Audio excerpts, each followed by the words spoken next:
Hello guys, and this time on review we have the Shin Megami Tensei 5 Vengeance.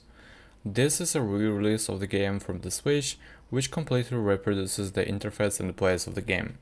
It plays great on a portable device. All possible improvements, both technical and gameplay, make SMT5E extremely comfortable to play. In this version, the Path of the Retribution campaign has been added. Basic progression of the paths was optional. In the new route, new characters and bosses were added. Quite cool, and the story develops as if I only sit down for the original in a completely different way, and before the original the biggest issue was preciously the weak plot. Yes, the introduction is confusing and it's a lot of unclear until the middle of the game, but in the new campaign it's not something that catches the eye. A good plot in an interesting setting of the supply chain. Once upon a time, not so much. There was a battle between the forces of the light and the forces of darkness for power in the world. Darkness won. Demons filled the earth. God was sealed away, and his parting gift to humanity was the recreation of Tokyo as a safe oasis. But light here is not good, and darkness is not evil. Angels are still mannered maniacs, and demons as a dominant race began to form the certain semblance of society and sometimes are endowed with some human aspects. All this is perfectly revealed in the process of passing side quests. Simple, not too sophisticated, but informative for the player, sometimes with more of choices. The hero of the game is from the same oasis. After dramatic events, he enters up the real world and manages with a man. FBI open up, who is actually an ancient and powerful spirit. I will leave the rest for those who decide this pass. I'll just say that at one point I thought it was the end of the game and there was still 20 hours to go. It's not a person. Persona is literally a spin-off of SMT. In the modern trilogy, Persona is more the visual novel and Deathism than JRPG. This is not the same case here. Almost demon women here are gojos, and the girls in the throne in the path of the road to retribution route.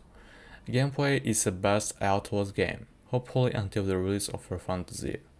Many nuances and features force the player to learn, adapt, and completely party. The largest compendium in history is given to choose from.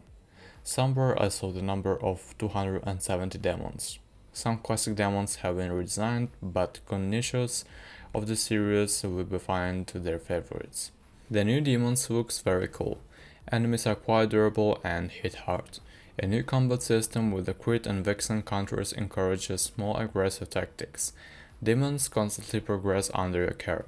You can communicate with them in the hub location. If someone really likes you, you can take them through the entire game, because later there is an opportunity to teach you pet almost any trick. And the characteristics can be slightly tightened with the rare and the beginning of the game volumes. In this game, the most convenient process of the crossing fused demons in history. There is an opportunity not just to search for desired beast with a compendium, but to see who can be made from the players already available in the player pool or the compendium registry. You can recruit a weak demon and fuse it with ones in the registry and convenient menu, and so on, until you reach the level of the character or the list of registered ones. And the training the demon to measure through essences is simply wonderful. Everything is divided into categories with a convenient search. The graphics are nice, the locations are diverse, apocalyptic, and the bosses are painful. The original game was almost Atlas' most difficult, but this re-release has things that make the process a little easier. Still, the game is quite difficult, but it's fine to play. You will never grind a little, if not. Yes, the Deluxe Edition has legal player cheats, namely 3 DLCs with them items. These are demons from which relics are knocked out, which are sold for a lot of money where necessary for fusing demons, books that pump one level of a demon, but not higher than yours, and a book that pumps one level of a hero. And this is thin. It slightly breaks the progress and the game balance. In the Rare Edition, there is not as strong a binding of ripening power to level as in the original. This is one of the factors that makes the game a little easier. But I turned off the meta too late and pumped. The bosses, especially the option ones, oh my god how sweet they are. gave me a challenge, but it wasn't quite the same. And one more thing. When you reach the Dia building parliament in the plot, be sure to talk with the scientists and offer help.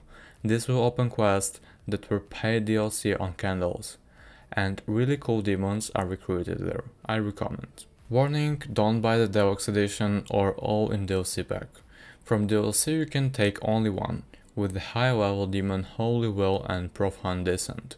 A very cool demon, he will still need to be defeated, but he is worth it. But the soundtrack could be included in the Deluxe Edition, because it is gorgeous here.